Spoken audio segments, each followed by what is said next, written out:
آج سے 4.6 بلین سال پہلے کئی سو نئے اور چھوٹے پلینٹس بننے شروع ہوئے اور سورج کے گرد گھومنے لگے۔ انہی میں وینس اور زمین بھی شامل تھے۔ یہ سورج کے گرد گھومتے اور ٹکراتے رہے، جس طرح بہت ساری گاڑیاں ایک دائرے میں گھوم رہے ہوں اور رفتار بھی ان کی تیز ہوں، تو 50% سے زیادہ چانسز ہوتا ہے کہ وہ آپس میں ٹکرائیں گے ضرور۔ یہی کچھ ہوتا ہے ان پلینٹس اور میٹیورز کے ساتھ جو گھومتے ہیں سورج کے گرد۔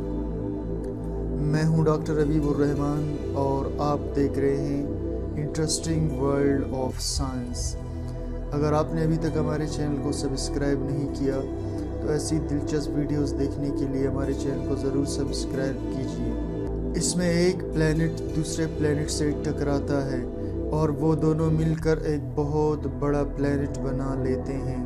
یہ ٹکراؤ بہت شدید ہوتا ہے کیونکہ ان کی ویلاسٹی بہت زیادہ ہوتی ہے، اس میں بہت زیادہ گرمی پیدا ہوتی ہے۔ یہ دھماکے ایسے ہی خطرناک ہوتے ہیں جیسے زمین پر نیوکلیئر دھماکے کیے جائیں۔ بالآخر یہ بہت بڑے بڑے اجسام بن جاتے ہیں جن کو ہم پلینٹس کہتے ہیں۔ ایسے ہی شاندار ٹکراؤ میں زمین اور وینس مختلف راستوں پر چل پڑے۔ اس طرح ہماری زمین ایسے فاصلے پر چلا گیا جسے آج ہم دیکھ رہے ہیں۔ پھر اس کے بعد ایک مارس کے سائز کی چیز نے زمین کو آ کر زور سے ٹکر مار دیا۔ اس ٹکرانے سے ہماری زمین تیزی سے گھومنے پر مجبور ہو گئی۔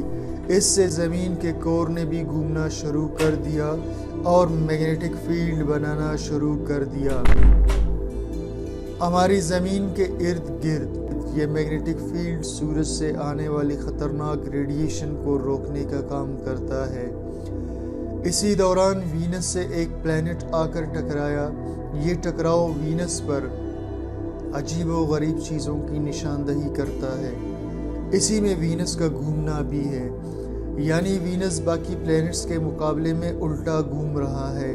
یہ صرف اس وقت ہو سکتا ہے جب کوئی چیز اس سے اس زور سے آ کر ٹکرایا ہو کہ اسے مخالف سمت گھومنے پر مجبور کر دیا، یعنی اس چیز نے وینس کو بیکورڈ حرکت پر مجبور کر دیا۔ اب آپ اس بات کو سوچیں کہ کتنی زیادہ انرجی چاہیے کسی پلینٹ کو مخالف سمت گھمانے کے لیے، اور اس انرجی سے یہ بھی معلوم ہوا کہ کتنا بڑا آبجیکٹ ہوگا جو آ کر وینس سے ٹکرایا ہوگا۔ لیکن یہ بیک اسپن حرکت کافی سلو ہے، یعنی زمین کی اسپن کے مقابلے میں 243 بار سلو۔ اس سلو حرکت کی وجہ سے اس کا کور میگنیٹک فیلڈ کمزور بنا پاتا ہے، اس لیے اس پر خطرناک ذرات کا حملہ مسلسل چلتا رہتا ہے سورج کی طرف سے، یعنی وینس جل رہا ہے اور مسلسل جل رہا ہے، مسلسل حرارت سے سورج کی، اور اس کے لیے کوئی حفاظتی خول نہیں میگنیٹک فیلڈ کی شکل میں۔ اس کے مقابلے میں زمین نے دریاؤں، سمندروں، جانداروں اور عقل مندی کو جنم دیا، لیکن یہ ہمیشہ ایسا نہیں رہے گا۔ جو وینس کے ساتھ ہوا وہ زمین کے ساتھ بھی ہوگا، یعنی وینس ہی زمین کا مستقبل ہے۔ Thank you for watching.